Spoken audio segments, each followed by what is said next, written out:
Welcome to episode 16 of the Bulls REKAP Podcast. I'm Joe Colley of the Chicago Sun-Times. You could read me, obviously, in the sports section of the Chicago Sun-Times, or follow me at J. Cowley Hoops on X. It's not a fun follow. You'll probably get pissed and get rid of it quickly. But if you want to, you can always do that.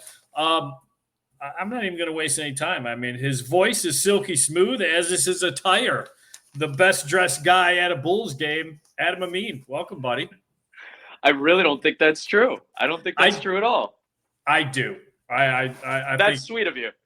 I think there's Casey Johnson's always got the tie on, but you got a smoothness to your fashion. So I appreciate it.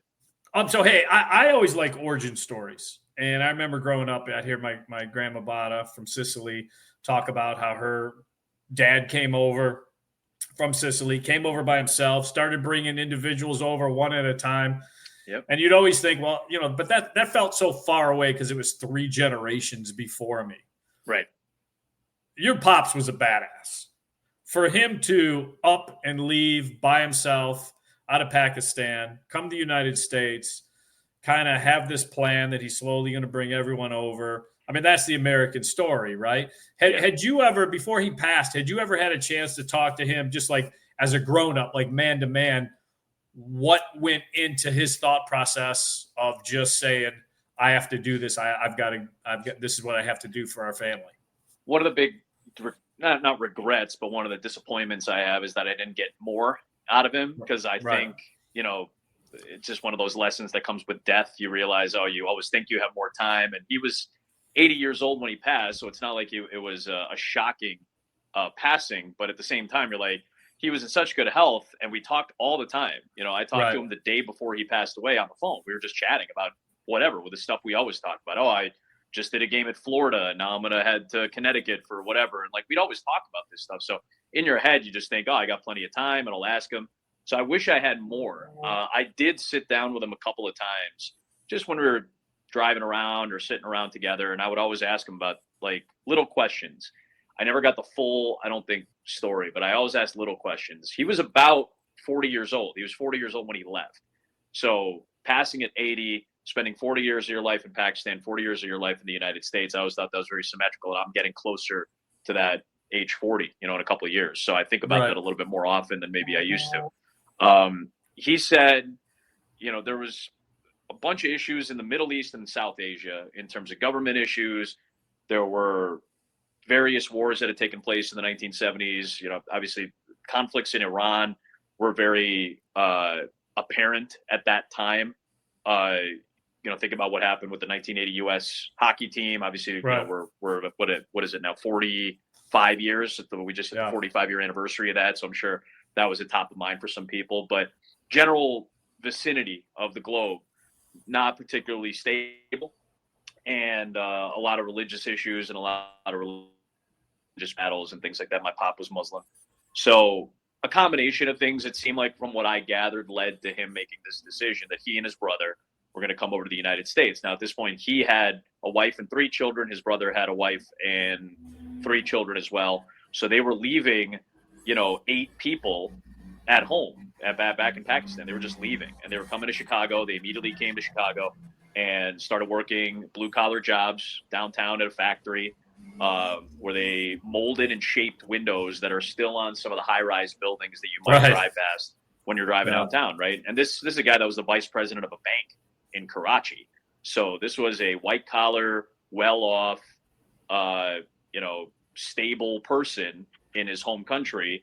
And because there was enough instability around him, or maybe he felt like, I also got the sense that he felt like he wasn't doing enough. He could have been more comfortable. There were more opportunities. I think a lot of that idea has spread over many generations, right? The same way that it probably happened with your grandparents and great-grandparents. They were probably like, hey, there's more chances to do more, or there's money, or there's the promise of safe harbor, or whatever. There's a million reasons, it feels like, to make a move like that. And I think a few of those were top of his mind.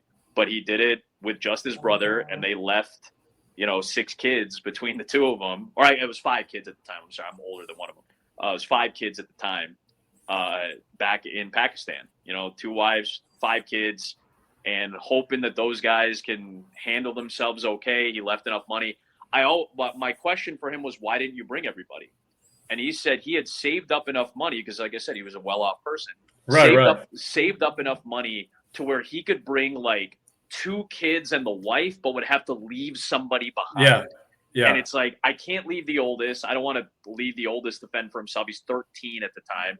I don't want to leave the youngest because obviously, for obvious reasons. I don't want to bring the kids and leave my wife because I gotta go work. I can't take care of the children.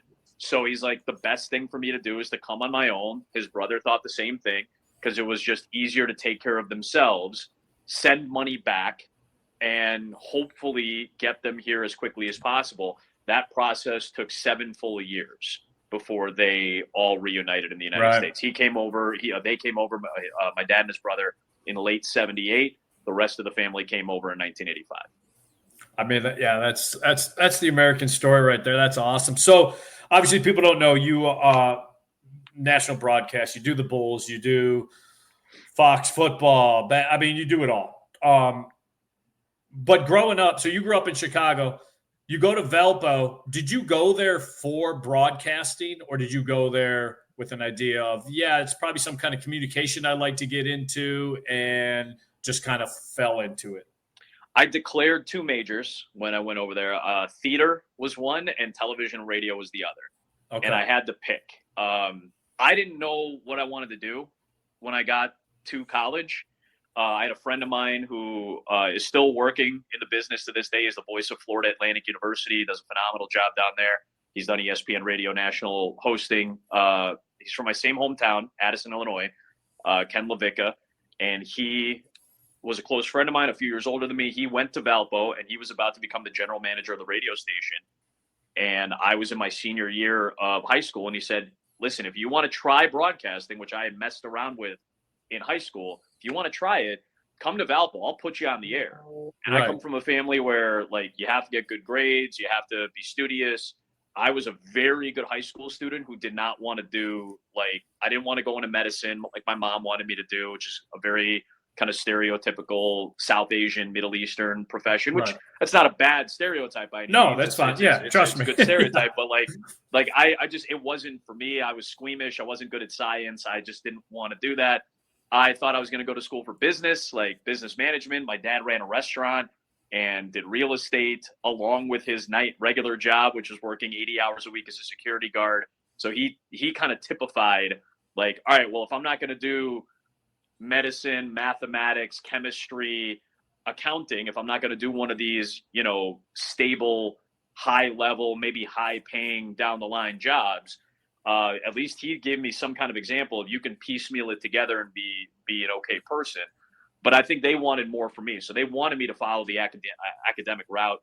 I was a creative. I stopped playing. I played football, basketball, baseball as a freshman. I didn't really want to do that after my freshman year. I played volleyball after that. And I spent the rest of my time singing, playing the violin, playing the guitar, DJing, acting in plays, acting in musicals. I was an all-state actor. I was an all-state singer. I really leaned into the performance side of stuff. So I didn't really know what I wanted to do when I got to college. Ken gave me kind of a lifeline. I said, I'll apply. I got in. The first day of moving in, I went to the radio station, or I went to an event, like a freshman social, and I found the advisor for the radio station. And I said, my friend Ken told me to come here, and I'm supposed to get into radio. What do I do? And Paul, who I just got off the phone with about 40 minutes ago, still one of my closest friends to this day, who's a professor there and still is, said, I'll take you there. And he took me to the radio station. I never left. I started doing the production. I ran the production department as a freshman, which didn't exist until my sophomore year. I started doing sports broadcast. I started doing update anchoring, news anchoring, anything I could do. I would sleep there some nights, just editing late at night. And it just became kind of this thing that I was really excited about and I was excited to do. And as I got more experience, it became a legitimate possibility to make it into a career. There aren't a lot of guys. I mean, I don't know that end of the profession that well. I know it well enough, but there aren't a lot of guys that graduate and then within, 2 or 3 years, you're signed by ESPN. I mean, first of all, that's like a meteoric climb. I won like a big national award, the William Randolph First Award, my senior year at Kent State.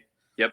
Was totally digging myself, tasting myself. I was like Robbie Benson from One on One. I can go anywhere I want, up your ass with a red hot poker. And then all of a sudden, reality kicks you in the face. Yeah. I was cocky with all these professors, blah blah blah, and then I had to start off at a weekly, which anybody that knows the journalism profession, if you're at a weekly and if you don't get out of there in 2 years, you die at that weekly. Sure. So it was humbling.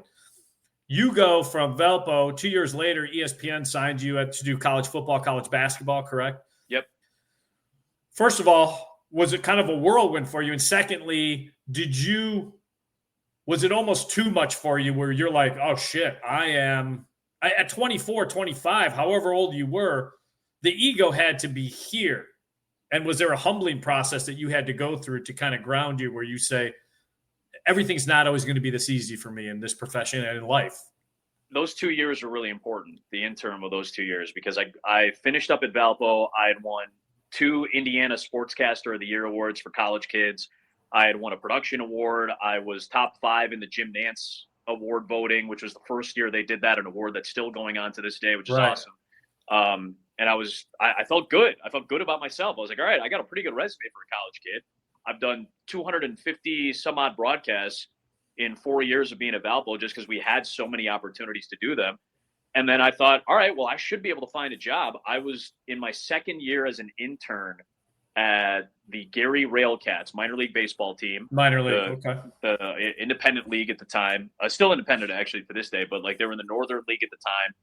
And I was like, all right, well, at least I have a gig right out of the gate. I between junior and senior year, the broadcaster for the team was an SID at Valpo. He had heard me over the last couple of years. He said, hey, I think you got good, you have good work. You have a good tape. I need a partner. I can't pay you, but you can do all the games. You can do the middle innings of every game that you can get to. So every home game and every game in Schaumburg and Joliet that I drove to during that summer, I did with Andy Viano, who's a wonderful broadcaster and a great guy. And he hired me the following summer after I'd finished at Valpo, which, by the way, I didn't graduate from Valpo in 4 years, which is something I still had like 10 credits left. And my plan was, well, I'm going to go to summer school. I'll just take the classes, I'll work, and then I'll have my degree, and then I can go get a job. And what you quickly realize is opportunities come and they leave quickly. And I was like, well, that's a $500 a month job.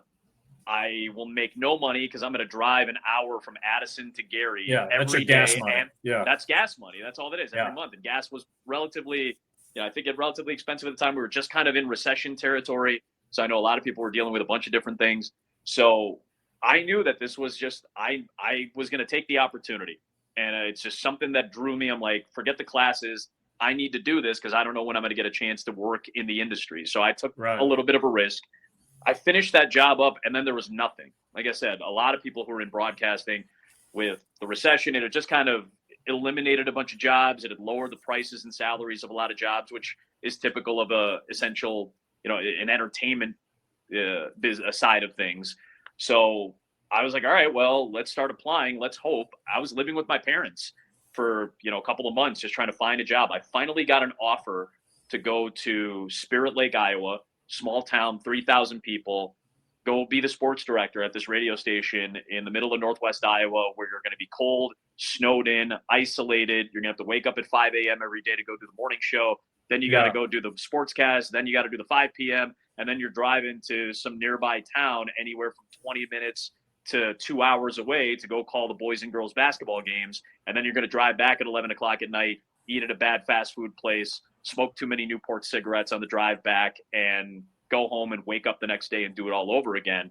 And that was the time that was significantly humbling for me, because I don't think I thought I was a hot shot. I don't think I felt like, I deserve better than this. But it was humbling to be like, you need to work your ass off in this business. There's a reason that this is hard, because it's a business. I think writing, journalism, broadcasting, anything involving sports, it's meant to cut you out early. It is meant to get you out of there, so that because it's so competitive, because it's the fun side, it's the sandbox, it's the toy store of, a lot of industries to work in sports. It's supposed to be fun. A lot of people want to be a part of it. So I think these jobs and this industry hierarchy is meant to cut you out as early as possible. And that was the job that was meant to cut me out as soon as possible. And I think that was a really important time. I ended up leaving that job, taking another minor league baseball job. That was a little bit of a risk to leave what was going to be a full-time job with salary and benefits and insurance, go take a seasonal job in the summer for a baseball team so that I could just call games and get better at calling games, and then I'll figure it out in the off season.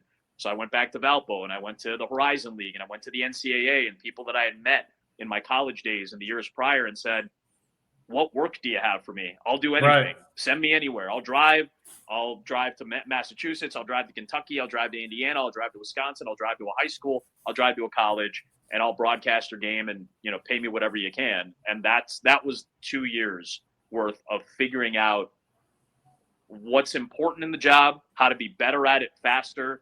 And kind of, that was the humbling side of it, a legitimately humbling 2 years.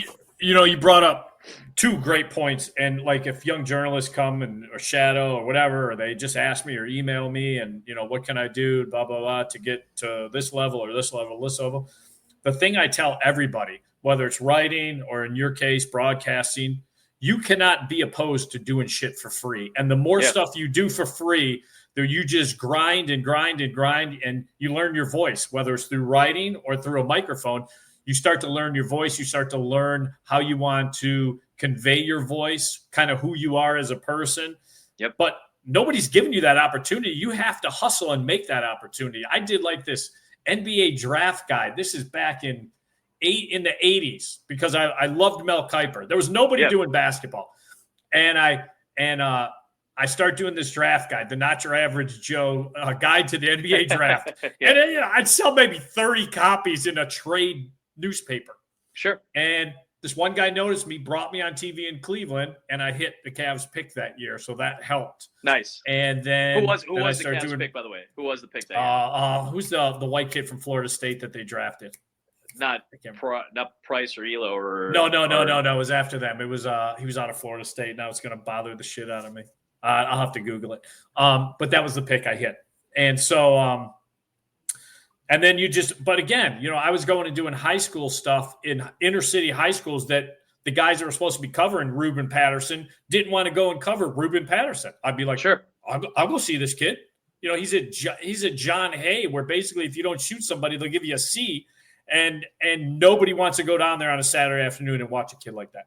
And so, to your point, I don't think, especially, and I don't know if it's generational, but I think younger people kind of have to understand it shouldn't be below them to go and do stuff for free and grind and dig. And so, was there any point where in those 2 years where your mom or dad look at you and they're like, maybe medical school wasn't that bad of an idea? Maybe not. A couple of times. In fact, by the way, as an aside, was it Bob Sura that you were thinking of? It was Bob. Yeah, it was Sura. Bob Sura. That's okay. Exactly what it was. Yeah.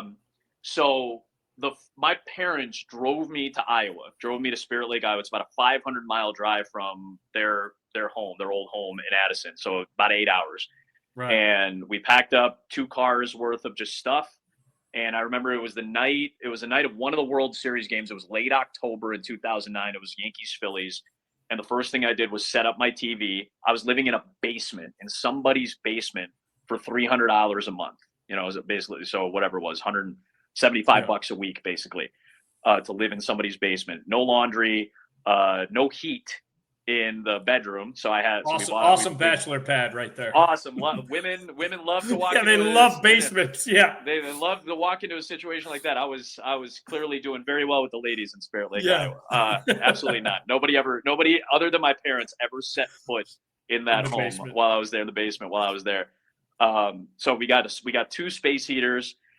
My new boss was kind enough to get me a bed from her father that they had in their attic. So this dusty bed frame with a mattress that I don't know who, what kind of wars that thing had been through.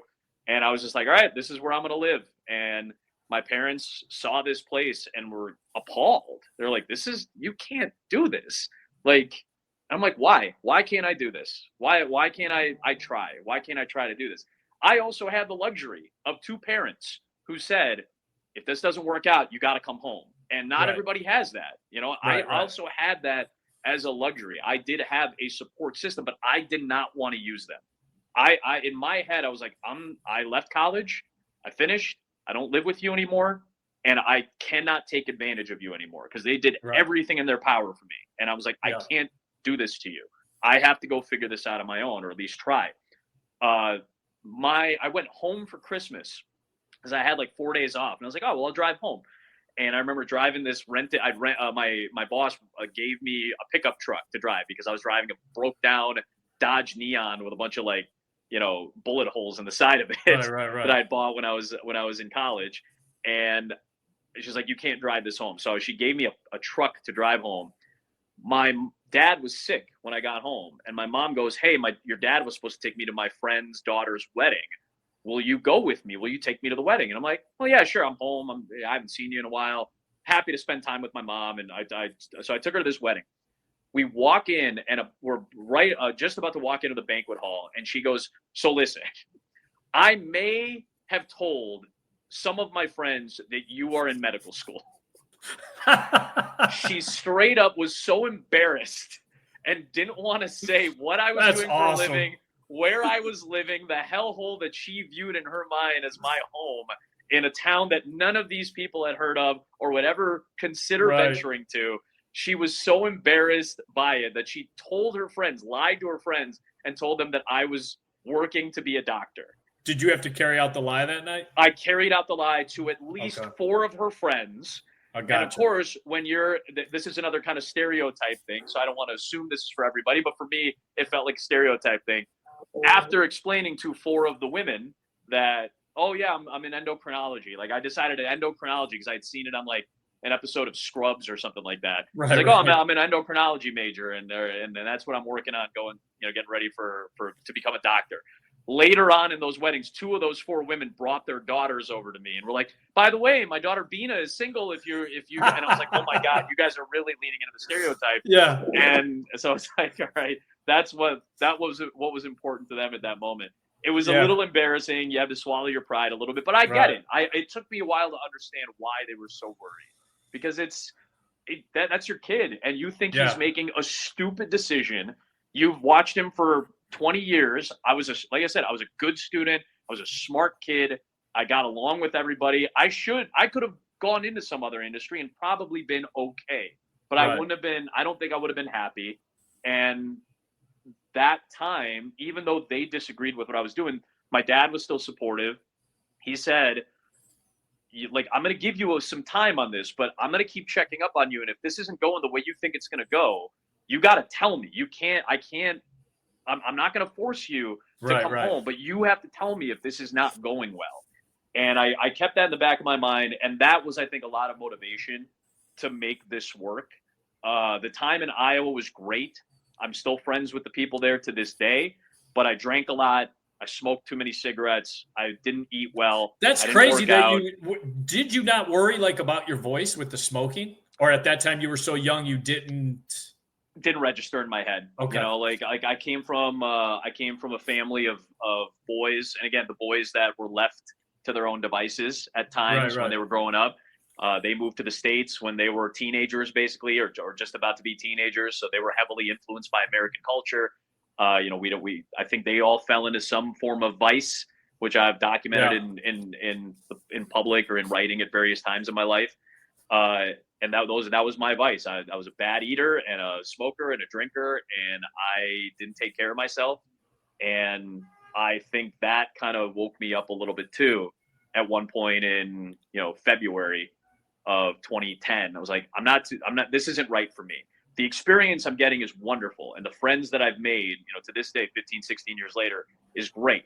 But I need to shift my focus, and that's when I decided I really need to be a play-by-play guy. I was like, that's where I'm happiest. The most fun I have in this job, in this kind of grueling, grinded out job of working, some days 16 to 20 hours, is calling the games. The games make me happy. I love calling basketball. Football, high school football was fun to call, even if it was on the roof of a press box outside of Omaha, Nebraska. I've been in some of those, yeah. And it's like, this is what's going to make me happy, and I think this is the thing I'm best at, and this is the thing I could be really good at. So I left that job, applied for a couple of baseball jobs, got one in Somerset, New Jersey, for a team that is now the AA affiliate for the Yankees, but wasn't up until a couple of years ago. They were an independent minor league team in Somerset. in the Atlantic League. And that turned out to be, a huge moment to be able to start to launch the career in the right direction, right trajectory. Right. So I'm guessing Bina never saw the basement. Bina never made it to the basement. Okay. Never made it to Iowa. I wonder if she ever goes, is that the guy? Maybe. Whatever. What happened to med school? What happened to med school? So fast forward now, ESPN, obviously everything goes great there. You start doing national stuff. Everything starts getting bigger and bigger and bigger. When you're at ESPN and you're doing the national stuff, what makes you think or have that eye to somehow in some capacity, I want to get back and do a Chicago team? And obviously, we know that when Neil decided to step down, you were the guy that they chose. But at the same time, it's weird because the industry dictates, or used to at least before you and guys like Benetti, that the hometown guy that does the call is the hometown guy, and that's all he does. That's changed now. And, and to your credit, to Benetti's credit, and there's other people that do it, to come back to your hometown or to do a team, but yet still be able to go out and do that national stuff. How did you know that was going to work? And how'd you even, because that was not the way things were done for decades. Yeah, for a long time. A lot of that is luck. I think the industry dictated that in some form or fashion. I was close with Joe Davis, still am close with Joe Davis. He and I were actually in the minor leagues together when I was in Gary. He was in Schaumburg, and that's kind of how we met, and that's where we both started. So he and I both ended up on the national side. We were watching. I didn't know Benetti, even though he was a hometown kid. I didn't know Wayne Randazzo very well. Even though they were both hometown kids. But like all of us kind of ended up scaling our way up to doing some national stuff and at a relatively high level. And I think after 5 or 6, 7 years of doing that, being on TV enough for people to recognize us, to notice us, we were certainly younger than most of the broadcasters that were doing things on that level. I think maybe that helped push it in that direction as well. Because I think the typical thing that we've seen, or we had seen to that point, was you're a young broadcaster, you start in local TV, maybe you get a local radio job, maybe the local team needs a broadcaster for the 15 games that are on over-the-air television in that town. So you're going to do, 20 Minnesota Twins games on, KCCO or something like that, whatever it might be. And that leads to, now he's the new voice of the Twins. And maybe the national side says, well, hey, can we use you for 5 or 10 games? Can we use you for 10 or 20 games on NBA or MLB? Or, we won't get involved with your local stuff. We'll make sure it's not conflicting. I think when we showed up, having done the national side first, and I don't know why we got hired. I don't know why they were leaning younger. I think maybe that was just the time in their industry where they said, hey, we got some older broadcasters. Brent Musburger's not going to do this forever. Mike Patrick's not going to do this forever. We got to start looking at some of the younger people. I mean, like Jim Nantz got hired when he was 26. Joe Buck got hired when he was 25, 26. Spiro Ditas, Ian Eagle. These guys got hired in their mid to late 20s. It just didn't feel very common at that time. And I think because we got hired by the national teams rather than local, or national outlets rather than the local ones, that helped us kind of create these baselines, these foundations of what you're going to get. Like we already knew how to handle a lot of the big stuff, even though I think you said this earlier, Joe, I was probably in over my skis at age 24 doing the national stuff, but I also had the luxury of being kind of on lower level things, second, third tier Big East basketball, HBCU football on tape delay, college volleyball, college wrestling, college softball and baseball, things that I think have great followings now, especially in my time at ESPN. I saw how passionate people were about these things, but on just a casual observational level, these aren't things that people are seeking out unless they're fans of it. So when we or gamblers, and it wasn't as prevalent then, right? Yeah. It's much more prevalent now. So I think being on those sports gave us a lot of like leeway to make some mistakes. Probably was a great training ground, even though it was on the national side. I was constantly nervous because it was national TV. But in the grand scheme of things, it was right where I should have been to try to learn and cut my teeth better and find the voice that you talked about. And I think after being able to put together like a foundation of how to do the job, we got put on bigger things. Benetti started to get on bigger things. Joe went to Fox. Right. Wayne started to do more national stuff. I was a staple at ESPN with Benetti at that point.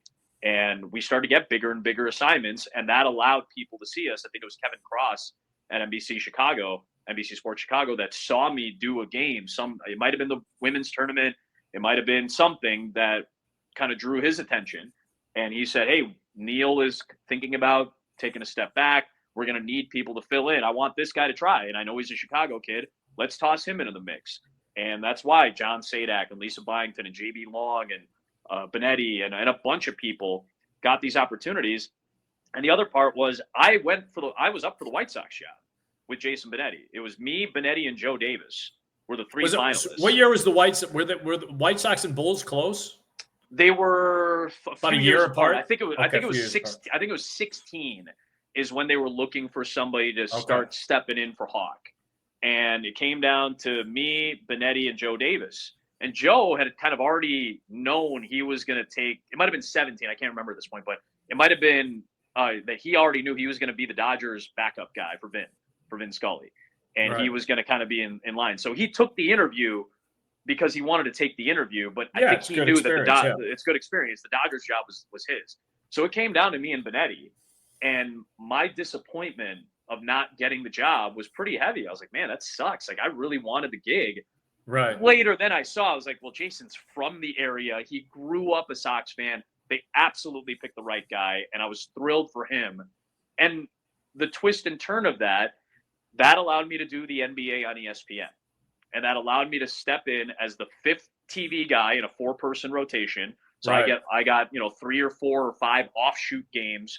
I got to do Christmas Day, which is a huge thrill in 2016. Huge, yeah. That's exposure, yeah. And huge exposure. Yeah. My first game I ever did for ESPN for the NBA was Bulls Timberwolves when Tom Thibodeau came back.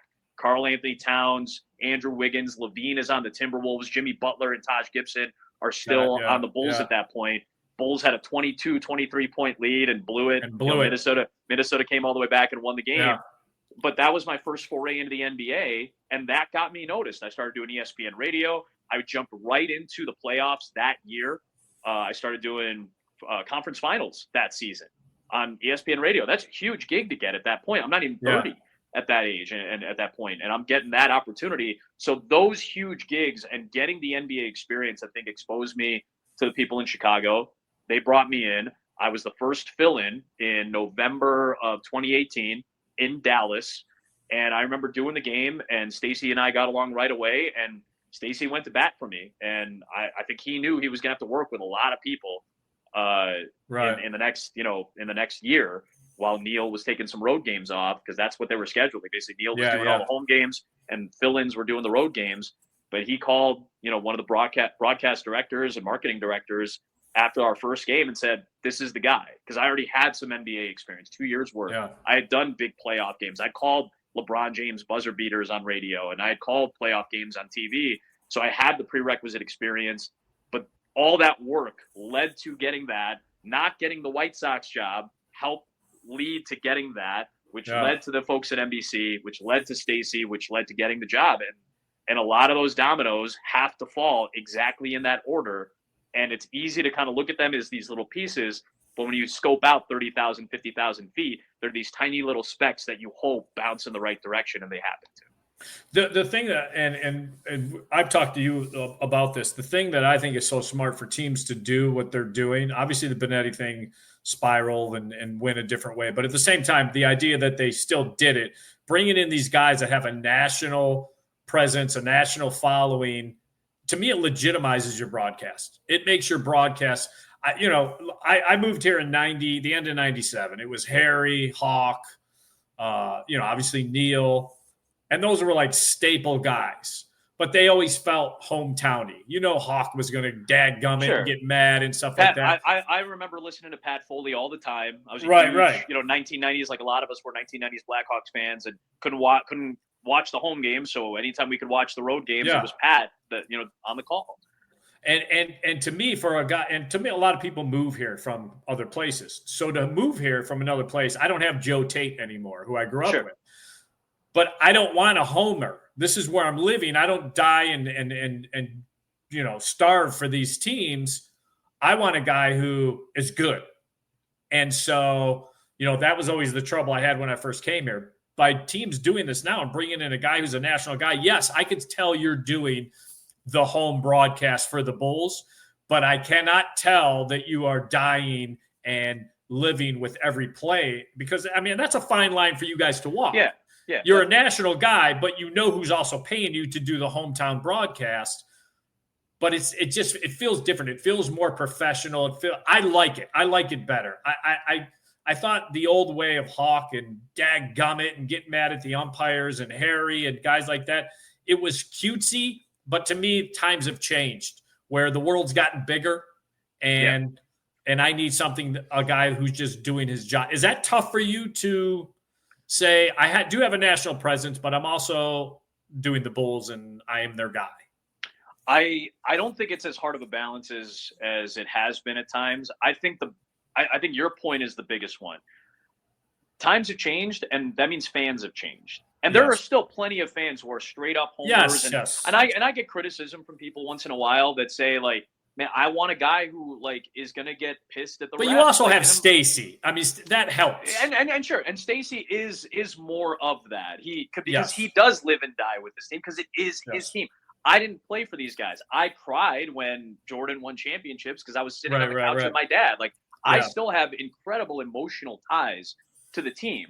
But I think fans are smarter now than they've ever been, because they have more access to more information than they ever have. That also means that they can create narratives that aren't very accurate as well. So I think it's better for the person in charge of the call to try to be a little bit more, not neutral in the call, but neutral in how you frame the game itself. Like, you'll hear me get way more excited on a Kobe White 3 that should not go down, and a 4-point play to tie the game against Toronto. We go hard on those calls. And Stacey goes hard and goes, Kobe White, this and that. And I get the call hard. I also get excited, and I also acknowledge when Donovan Mitchell has a 71-point game. I can't pretend that that's not happening in front of me. Right. I don't think most fans now want you to pretend that you've got the wool over your eyes, because they're not stupid. I also think, being in Chicago, I model myself after guys like Ian Eagle and Mike Breen, who I think are two of the best basketball announcers, two of the best announcers in general. Yeah, football, everything. Two of the best basketball announcers of my lifetime.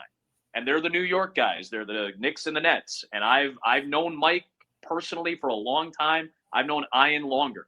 And Ian's one of my true mentors. He's the one that helped me kind of kickstart my career when I was in Jersey. Right. And I listen to them and how they approach the game. They don't disrespect players from the other team, because why would you? You don't just because they're not on your team doesn't mean you get to pretend that you're an athlete suddenly and you could do the things that they do. I've observed enough NBA basketball. I've observed and called enough basketball in my life to know when a play should be made or not made, but we don't make things personal. And I think I cannot make things personal, because that's not who I am as a human being. I wouldn't trash a player because they didn't make plays. Yeah, do I think some of these guys are overpaid for the lack of production? Of course, everybody does. I feel that too. Everybody does. But I also I try not to bring those feelings into how we frame the game, how we frame the Bulls, how we frame the opponent, how we get excited or not excited for certain things happening, or how we do get excited for the opponent because the play is that good. I think that's important to respect that. And I think fans appreciate that more now because of their access to information, because of their access to the games, because of their access to knowledge more now than ever before. I think they recognize that too. And New York, LA, Chicago, I think we should approach things differently. I think we should approach ourselves as major markets. I think we should approach our teams and our discussions about them in an intellectual and intelligent fashion with our hometown emotion mixed in at a proper level. A fan can put that at a much higher level. I try to keep that at a little bit more of a neutral level, because I think that's more respectful of players, refs, coaches, the sport, the game, and the fans themselves. And you guys aren't babies. That's what I always tell myself. You guys are from Chicago. You pretend to be hard and you pretend to be tough and hard-nosed. Well, don't complain when somebody says, man, the Cavs sure are having a great game tonight. Yeah. That shouldn't trigger you, because you should know better that you're from a city that prides itself on blue collar and hard work. You know how I know that? I'm from here, and I watched my father do it for 40 years or 30 years of my life and I saw how hardworking he was. I know what it's like to be from a place like this. So I assume that you are able to contextualize information that shouldn't bother you. It should give you a sense for how things are going. That's the deepest level that I can think of it as. The rest of the rest of it is also, hey, Jerry Reinsdorf, when I got hired, said, don't be a homer. Do the call. Be the call. Obviously, we want you to be pro Bulls in a sense, which I think we absolutely are. And Stacey helps with that as well. I think I do as well. But we respect the game. We're not homers, and we approach it in an intellectual fashion. That's one thing I've respected about Jerry. And Jerry can't stand me, but the one thing I've always respected about him is he does tell his announcers, whether it's you, whether it's Will Perdue or Kendall in the pregame show, sure, don't bullshit these fans. Be as real as you can be. Now, obviously, I'm sure the organization, if they hear something that pisses them off, I know for a fact they've reached out to guys and, hey, you probably shouldn't have said this or this. But that's with any business. So I did the Bears for 3 months. Terrible 3 months of my career. I have done the Bulls now for 13 years. I did the Sox, obviously. Our guy AJ, I got the Punch AJ All-Star shirt from about 100 years ago. Still, which feels like a long time ago. Yeah, yeah, a long time ago. Real quick, just your fan side of you right now. In a sentence, fix the Bears. Get an offensive line that you can trust, and everything else will probably fall into place. There are elements of this team that are as good as any other high-level defense. There are moments where this offense can look very sharp because of the individual efforts of players. Get an offensive line that you trust, that Caleb Williams can trust. That will fix most of the problems that this team has. Because as you know, Joe, the NFL is a domino game. It is a pure domino effect. If these things on offense go well, it is much easier for the defense to do this. Get you the ball back, you get more opportunities, and over the course of what is eventually going to be an 18-game season, you're going to win more games than you lose. It's not that hard. Right. Fix the Sox. Grow the young talent, because that's where you are right now. That's it. Develop young talent. The Bulls are kind of in this same space right now. Like, I know you want to win. Fix the Bulls. Fix the Bulls. I know you want to win, but you need to let kids make mistakes in situational mistakes. You need to let them make situational mistakes. Not just, hey, he had 5 turnovers in the first half. Well, you're not playing in the fourth quarter. I get you want to get guys to earn minutes, and I think Billy Donovan is getting to that point now where he's letting the leash get a little bit longer and a little bit longer, which makes sense in the final 20 games. Right. But you have to do that. You have to go through that, and it's probably going to be not just these last 20-some-odd games. It's probably going to be a good chunk of next year, too, where these guys need to learn how to draw up and execute a play in the final X amount of seconds of a half, in a quarter, in a game, put them in situations where they're going to be competitive. I don't think they won't be competitive in games. They're talented players that can be competitive. No, because Billy's a good enough coach that they're always going to be competitive. And they're always going to be competitive. People are it's funny. The two biggest enemies of the team right now, at least from what I hear, it seems people don't appreciate Billy Donovan, and the other one, people have not appreciated Nikola Vucevic. It's an interesting assessment, I think. I think it's Vucevic is a stabilizing force, and he's Billy Chris Donovan Bosh. He's a poor version of Chris Bosh because of all the sacrifices he's had to give up when he came here from Orlando. And I don't think people understand that when you are in a place for as long as he was in Orlando and you are the offense, and then you have to come here and take a back seat. And so your warts are exposed a little bit more because you're playing to your strength. And I think people have just unfairly put him in a box, but that's my own personal thing. All right, before I get you out of here, I do this thing in interrogation room. I'll ask you just quick questions, and first thing that comes to your head. All right? Have fun with it. All right. Best call you feel like you ever made, whether it's radio or TV? LeBron James beating Toronto in the second round of the 2018 playoffs on radio. Call you regret that you look back and you go, I should have either hit this harder, I stepped on this. I mean, is there one that you like, I think I would say there was Seton Hall Rutgers basketball game where I absolutely botched a game-time three-pointer in overtime. The name, or you just Jerome Seagears, I think, was taking the shot for Rutgers. I stumbled while the ball was in the air. I just stumbled on my words, and I could not recover. bad call, just a bad call all around. In your lifetime, who do you think which is the greatest sports call in your mind? Do you believe in miracles? Okay, you know what? I'm sorry, that's not in my lifetime. So to be fair, that's not in my lifetime. I would say, but you think that's the best call? Okay. I think that's the best call of the last 50 years, easily. Of my lifetime, I would say it is Game 1, 88. It's a tie between Scully and Buck on TV and radio for Gibson's home. Gotcha. Yeah, my favorite, Miracle on Ice, obviously is second. Yeah. Down goes Frazier, and that's because as kids growing up, whenever someone fell or tripped, you'd always go, down goes Frazier. So that was more of a personal thing. That was when my friend group all used to rip. That also might be our buddy Tom Hamilton's favorite call growing up as well, for obvious reasons. Would you ever do be a cameo on a sports video game? Or have you been asked to do that? I've never been asked. I would love to do that. I think that would be for somebody who grew up in the era of video games, sports video games, that would be an awesome thing. Next Chicago team to win a playoff game. Let's see. I think the Bears will have the best shot. Bears have the best shot. Dogs or cats? Either, but I grew up with cats, so I think cats get a bad rep more than anything else. Best Chicago athlete not named Michael that you grew up around. Oh, that I grew up with in your lifetime. Yeah. One. Yeah. Man, I would say. I'm very biased. Maddox, I thought was the best. Is one of the best pitchers in the history of the game for completely different reasons. Okay. Who speaks first, Trump and Zelensky or Stacey King and Joe Colley? Oh my God, that's an incredible question. I think Cowley. I think Cowley jumps. Or no, I think Stacey tries to jump you. I think Stacey tries to jump you first. I think Trump Zelensky will speak first before Stacey and I. All right, last one. The entire team plane goes down on a deserted island. This is the whole traveling party. Coaches, players. First eaten, and who's the last survivor? Last survivor. I'm gonna say Eric Waters is the last survivor. He's one of the trainers. And, medical performance people. I might be the first to go, man. I might be the first one. They're going to go after. Right? They're going to get Swirsky before they go after you.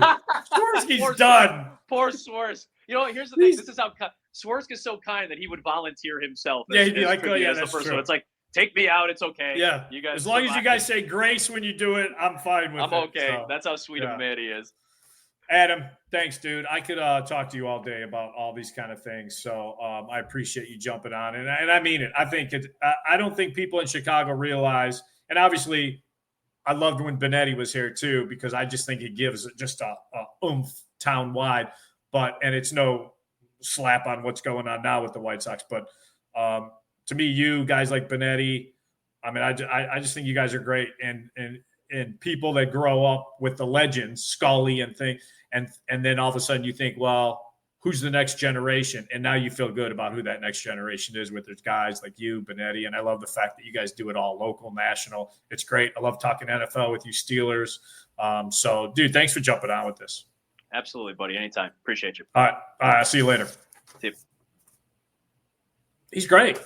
Look, hopefully Chicago understands how good they have it with him and when Benetti was here. And we'll get to that in a second when we break the list out. All right, let's go to the Cowley Island rant. Let's get that out of the way. It's funny. About 3 weeks ago, I don't know who it was. I think the people say shit just to go against the river tide and the stream. That Ace Bailey or that somehow Dylan Harper from Rutgers were better than Cooper Flagg. Did somebody – I think it was Kendall, who I'm going to have to talk to, said that Modest is already Cooper Flagg or better than Cooper Flagg. Let's put this – I watched him again yesterday. I watched Duke, his last game at Cameron. I've watched Ace Bailey. I've watched Dylan Harper. Great individual talents for Rutgers. Great individual players. Game translates to the NBA. That's not what I'm talking about. The team's 14-15. Rutgers is 14-15 with the second and third pick of the NBA draft. So, great individual talent, but let's put it in perspective. Cooper Flagg, Duke, 27-3, leads the team in scoring, leads the team in rebound. And by the way, they're going to have like 3 guys drafted from that team. Leads them in scoring, leads them in rebounds, leads them in assists, leads them in steals, leads them in blocks. And they have a 7-2 center who's a top 10 pick. Cooper Flagg leads them in blocks. For anybody that – and that's the skill set. For anyone that doesn't understand the makeup of this kid, and a lot of you obviously don't because you don't talk to the same people that the media, that the NBA writers talk to, the makeup of this kid is, forget the skill set, the makeup of him is up here. If you watch him during a game, his excitement for getting teammates to succeed, whether he's on the bench or on the court, whether it's assists, whatever he does, his genuine excitement about just winning and teammates succeeding is LeBron-like. I'm talking about his makeup as far as sharing in that joy, because that was the big thing on LeBron. His whole thing was, I rise, everybody rises, and I want everybody to rise with me. He's going to be phenomenal. And every time I watch him, I get more and more pissed that the Bulls didn't recognize this earlier on and handle their business the way it should be handled in the first half of the season when they were showcasing guys.